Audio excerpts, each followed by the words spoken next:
Good morning, class. Today we are continuing page number 97. As you know, we are doing chapter 5 of part B, and today we will start from page number 97. On this page, one cartoon is given. See, mid term race, यानी हम इस page पे read कर रहे थे 1971 के election. उसमें क्या उसके क्या रिज़ल्ट हुए कि जो अपोजिशन है वो इस तरह से वो स्टार्टिंग पॉइंट पर ही रह गई। उसमें से कोई भी अपोजिशन पार्टी बनने के लिए के जितने जो मेजोरिटी चाहिए वो उतने वोट भी नहीं ले सके। और इंदिरा गांधी, यानी फर्स्ट पे भी इंदिरा गांधी रही, सेकंड पे भी, थर्ड पे भी। मीन टू से 67 में जो मेजोरिटी लॉस्ट हो गई थी, इंदिरा गांधी ने उसको उससे ज़्यादा गेन किया। मीन्स इंदिरा गांधी ने अपने आप को प्रूव करके दिखा दिया सिंडिकेट के सामने कि रियल कांग्रेस वो नहीं है, रियल कांग्रेस इंदिरा गांधी है। अब हम नेक्स्ट पेज नंबर 98 पर चलते हैं। 98। Soon after the 1971 Lok Sabha election, a major political and military crisis broke out the East Pakistan. As you know, have read in chapter 4, the 1971 elections were followed by the crisis in East Pakistan and the Indo-Pak War, leading to establishment of Bangladesh. ये आपको पता है 1971 में पाकिस्तान ने और India के बीच में एक वॉर हुई थी, और उसमें जो इसका ईस्ट पाकिस्तान था वो हमारे कब्जे में आ गया था। उसको फिर बाद में हमने बांग्लादेश जो एक अलग इंडिविजुअल कंट्री की फॉर्मेशन की है। ईस्ट पाकिस्तान वही है जो हमारा ईस्ट बंगाल था, पार्टीशन में ये पाकिस्तान में चला गया था। These events added to the popularity of Indira Gandhi. ये जो पाकिस्तान के साथ जो वॉर हुई और उसमें फिर बांग्लादेश बनाया गया, इसमें इंदिरा गांधी की जो पॉपुलरिटी है वो बहुत ज़्यादा इंक्रीज हो गई। Even the opposition leaders admired her statesmanship. और जो अपोजिशन लीडर थे उन्होंने भी इंदिरा गांधी की प्रेज़ की। Her party swept through all the state assembly election held in 1972। और उसके बाद जो स्टेट में इलेक्शन हुए उसमें भी इंदिरा गांधी की पार्टी ने लीड रोल लिया। She was seen not only as the protector of the poor and the underprivileged but also a strong nationalist leader. उसको पुअर पीपल भी अपना लीडर मानने लगे और जो नेशनलिस्ट, उसको एक स्ट्रॉन्ग नेशनलिस्ट लीडर समझा जाने लगा।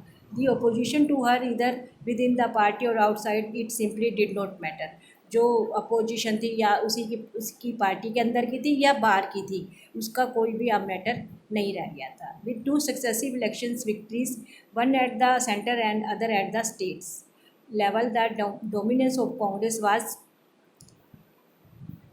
restored. The Congress was now in power in almost all the states. It was also popular across different social sections within a span of 4 years. Indira Gandhi had warded off the challenges to her leadership and to dominate position of the Congress party.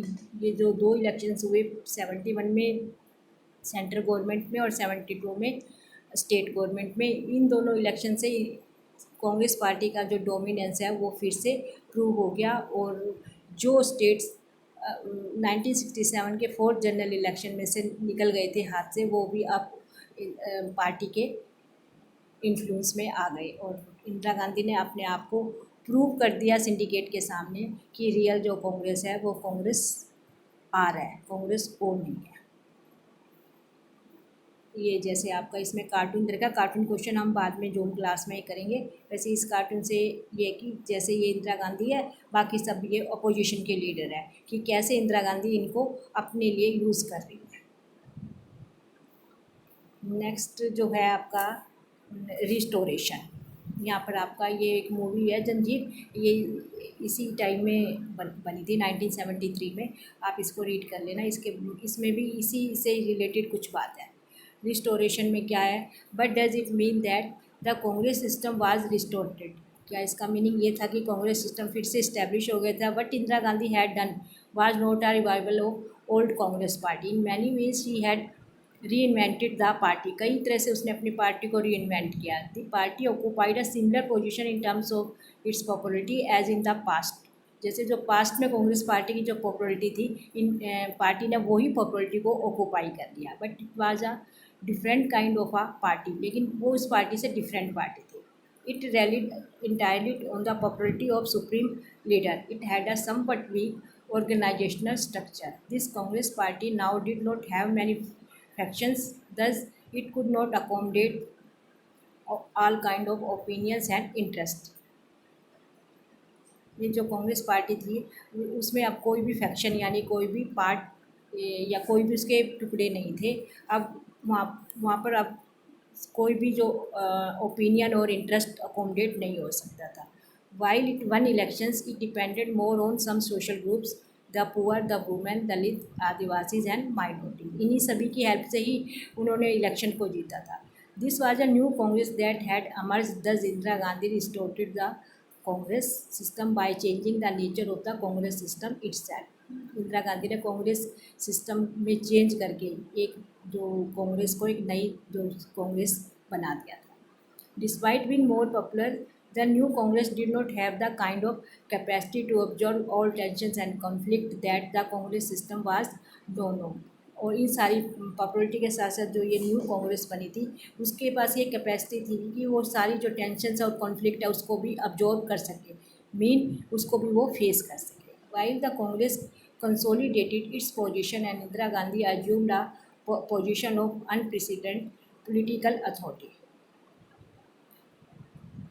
यानी कि unprecedented political authority का means है कि गांधी जी ने जो बहुत ज़्यादा जो एक सक्सेसफुल जो पॉलिटिकल अथॉरिटी की जो पोजीशन है वो अचीव की। The space for democratic expression of people's aspirations actually shrank. The popular unrest and mobilization around issues of development and economic deprivation continued to grow. In the next chapter, you will read about how this led to political crisis that threatened the very existence of constitutional democracy in the country. ये अब हमने इसमें ये देख लिया है कि कांग्रेस जो पार्टी थी स्प्लिट होने के बाद जो कांग्रेस आर पार्टी थी उसने एक अनप्रेसिडेंट जो है वो सक्सेस अचीव कर ली थी और इंदिरा गांधी एक पॉपुलर और स्ट्रॉन्गेस्ट नेशनलिस्ट के तौर पर इंडिया में उसकी इमेज इस्टेब्लिश हो गई थी और स्टेट्स में और सेंट्रल गवर्नमेंट में उसकी फुल मेजोरिटी से गवर्नमेंट बन गई थी। कांग्रेस पार्टी का जो डोमिनेट जो इमेज थी जो पहले से चली आ रही थी वो उसकी फिर से स्टार्ट हो गई थी। तो अब हम नेक्स्ट चैप्टर में देखेंगे कि इंदिरा गांधी ने इस पोजीशन का किस तरह से फ़ायदा उठाया और किस तरह से कंट्री को डेमोक्रेटिक से नॉन डेमोक्रेटिक कंट्री बनाने की कोशिश की।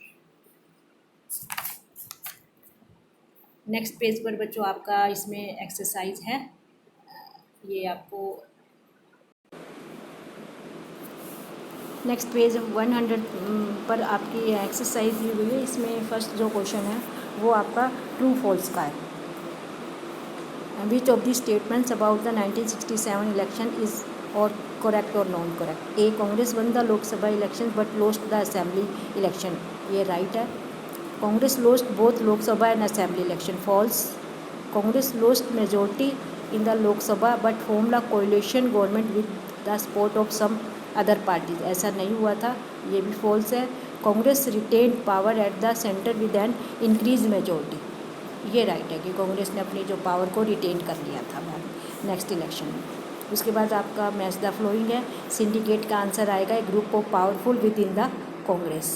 सेकेंड, डिफेक्शन का क्या मीनिंग आएगा, an elected representative leaving the party on whose ticket he she has been elected. Third आएगा स्लोगन क्या होता है, एक catchy phrase that attract public attention.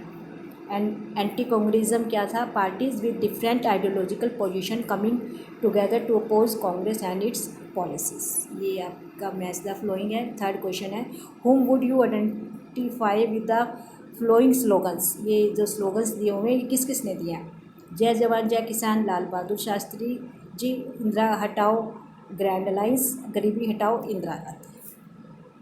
Which of the following statement about the grand alliance of 1971 is correct. अभी जो grand alliance बना था opposition party ने मिलकर इंदिरा गांधी के लिस्ट में जो अपना एक अलायंस बनाया था उसके बारे में ये जो कुछ स्टेटमेंट है उसमें हमें करेक्ट बताना है। Was formed by non communist non Congress parties, not, no. Had a clear political and ideological programme, no. Was formed by all non Congress party, yes.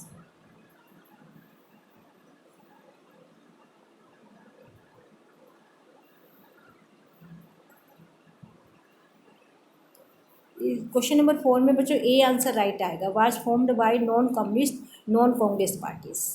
Question number 5 है, how should a political party resolve its intense differences, here are some suggestion, कि किसी party में अगर कोई conflict हो जाते तो किस तरह से उनको सॉल्व कर सकते। तो ये ABCD है, इनमें से आपको नंबरिंग करनी है कि फर्स्ट पे कौन होना चाहिए, सेकंड पे कौन होना चाहिए। फर्स्ट पे C आएगा, secret ballot voting on every issue. फिर D आएगा, consult the senior and experience leaders of the party. Third आएगा, follow the foot step of party president. And फिर B आएगा, लिसन टू द मेजोरिटी को। ये वाले सारे आंसर आपको खुद करने हैं बच्चों, यहाँ से सुनकर फिर उनको खुद सॉल्व करना है, इसको आपको कहीं से भी कॉपी नहीं करना। क्वेश्चन नंबर 6 है, state which of these were reasons for the defeat of the Congress in 1967, give reason. जो 1967 में जो कांग्रेस हार गई थी उसके क्या मेन रीजन थे। The absence of a charismatic leader in the Congress party. Second, split within the Congress party, तो रॉन्ग है क्योंकि स्प्लिट तो बाद में हुआ है। Increase mobilization of regional ethnic and communal groups. And D है, इंटरनल इंक्रीजिंग, उसके बाद है increasing unity among the non Congress parties. फिर है internal differences with the Congress party, इसका आंसर आएगा internal differences with the Congress party. जो कांग्रेस पार्टी के अंदर जो डिफरेंसेस थे उसकी वजह से 1967 में कांग्रेस हार गई थी। आगे जो ये आपके सब्जेक्टिव क्वेश्चन है बच्चों 7, 8, 9 और 10 में आपका ये पैराग्राफ है, ये आप अपनी चैप्टर अंडरस्टैंडिंग बेस पर, उसके बेस पर इसके आंसर आप राइट करेंगे। अब इसमें हम एक जो है कार्टून क्वेश्चन है वो कर रहे हैं पेज नंबर 93 पर।